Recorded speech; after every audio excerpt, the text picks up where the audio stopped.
शिक्षा विभाग के गजब गजब कारनामे उजागर होते रहते हैं, चर्चा का विषय बन जाती है और मीडिया का मसाला बन जाता है।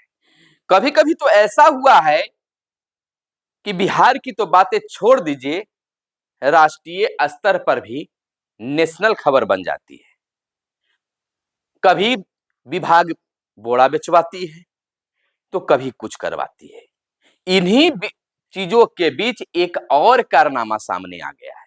वह कारनामा है कि रिटायर होने के जगह वह बन गए विशिष्ट शिक्षक राजकर्मी बन गए। यह बड़ी बातें खुलकर सामने आई है, तो इस हड़बड़ाहट में विभाग गड़बड़ कर देती है। नमस्कार, मैं हूं सुनील बॉबी और आपको इस चैनल में स्वागत है। दोस्तों, आपने तो उस दृश्य को देखा होगा, उस वाकया को सुना होगा कि गुरुजी सड़कों पर बोरा बेचते नजर आ रहे थे। काफी हो हल्ला हुआ था, मीडिया में विभाग की किरकिरी हुई थी। कभी कुछ फरमान तो कभी कुछ फरमान निकलते रहते हैं। अब इसी चीजों के बीच ट्रांसफर वाली बात आ गई। ट्रांसफर में बहुत तरह की मीडिया खबरें बनती रही और राजकर्मी के लिए भी हो हल्ला होते रहा। काफी जोहमदर्द के बीच राजकर्मी बनाने का निर्णय सरकार ने ली, लेकिन सक्षमता परीक्षा पास करने के बाद बहुत दिनों तक शिक्षक इंतजार करते रहे। तो गतवा उन्हें राज्यकर्मी का दर्जा मिला। 1 जनवरी 2025 से 7 जनवरी तक उन्हें ज्वाइन करना था। ज्वाइन भी लोगों ने कर लिया, लेकिन इसी से जुड़ी एक ताजुबात बात सामने आ गई। रिटायर होने की जगह विशिष्ट शिक्षक बन गए जलालुद्दीन। अखबारों की सुर्खियां बन गई। 31 दिसंबर को होना था रिटायर, 1 जनवरी को विशिष्ट शिक्षक के रूप में कर लिया योगदान। कुर्साकांटा प्रखंड के मध्य विद्यालय रहट मीना का यह मामला बताया जाता है। खास चर्चा इस पर हम बता देते हैं। इस खबर को बताने के पीछे यह है कि कम से कम आप भी याद रखें कि क्या कुछ होते रहता है और इन तमाम चीजों से शिक्षकों को बचना चाहिए, और ऐसा करते हैं तो क्यों किया है, इसकी भी जवाब रखनी चाहिए। यह तो कमाल हो गया।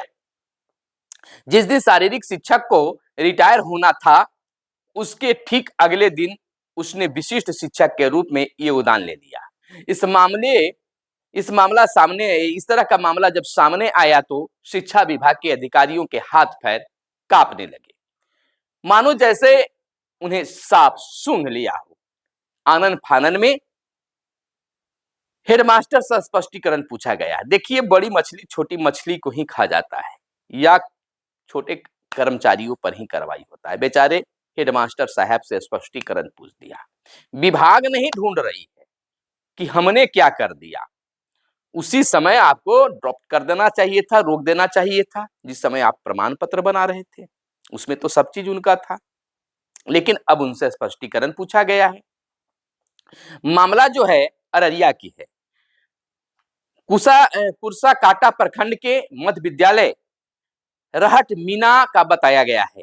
शिक्षा विभाग से मिली जानकारी के अनुसार वर्ष 2006 में जो मोहम्मद जमालुद्दीन नामक एक व्यक्ति का शारीरिक शिक्षक के रूप में बहाली हुई थी, उनका जन्म तिथि 1 जनवरी 1965 है। नियमित वे 31 दिसंबर 2024 को ही रिटायर हो गए थे, लेकिन रिटायर होने की जगह उसने 1 जनवरी 2025 को विशिष्ट शिक्षक के रूप में योगदान भी कर लिया और अब तक कार्यरत हैं। मामला सामने आने के बाद शिक्षा विभाग के पदाधिकारियों के होश उड़ गए हैं। आनन फानन में स्थापना डीपीओ रवि रंजन ने बीते सोमवार को मोहम्मद जलालुद्दीन के योगदान को अस्वीकृत करते हुए प्रभारी प्रधानाध्यापक को स्पष्टीकरण किया है। डीपीओ ने पूछा है कि 31 दिसंबर को सेवानिवृत्त हो चुके शिक्षक मोहम्मद जलालुद्दीन का कह सकते हैं कि जलालुद्दीन का आपने किस परिस्थिति में योगदान लिया। साथ ही संतोषप्रद जवाब न मिलने की स्थिति में अनुशासनात्मक कार्रवाई की बात की गई है। इस पत्र में जिले के सभी प्रधानाध्यापकों से इस तरह के अन्य मामलों को स्वीकृत करने को स्पष्ट करने को कहा है। तो जब मामला सर से ऊपर होना शुरू हो गया तो आप छोटे कर्मचारियों पर दबाव बनाना शुरू कर दिए, कार्रवाई करना शुरू कर दी। आप कब सोए हुए थे, कहां सोए थे? सर्टिफिकेट जो है आपने जारी किया है, आप क्या आंख बंद करके साइन किए थे? डीपीओ साहब, आपने जब साइन किया था तो देखा नहीं था कि शिक्षक का जन्म तिथि क्या है, उनका रिटायरमेंट क्या है, और शिक्षक पर कार्रवाई करने चले हैं। सूत्रों के हवाले से बातें आई है कि विद्यालय के एक शिक्षक बहुत दिन तक जिला कार्यालय में प्रतिनियुक्त रहे हैं, जिनकी मिली भगत से ऐसा होने की आशंका बताई जा रही है। अब विभाग भले ही प्रभारी प्रधानाध्यापक से सवाल जवाब करे, मगर हैरत की बात यह है कि किसके सहयोग से योगदान हुआ? आखिर किस मंशा से सेवानिवृत्त शिक्षक ने योगदान लिया? कहीं इसके पीछे गिरोह तो नहीं है, कोई बड़ा गैंग तो नहीं है? अररिया जिले में और भी ऐसे मामले तो नहीं है, इसकी भी जांच विभाग को करनी चाहिए। कई सवाल और भी हैं जो अनुत्तरित हैं। आखिर नियुक्ति पत्र वितरण कैसे हुआ? बीपीएम व बीईओ क्या कर रहे थे? विशिष्ट शिक्षकों के कागजात को डीईओ कार्यालय में जमा करने के आदेश जारी हुआ था, यहां भी ठीक ढंग से जांच नहीं हुई, तीनों स्तर पर अनदेखी हुई है। शिक्षक संघ ने तो पूरे मामले की संजीदगी से जांच कर कार्रवाई की मांग की है।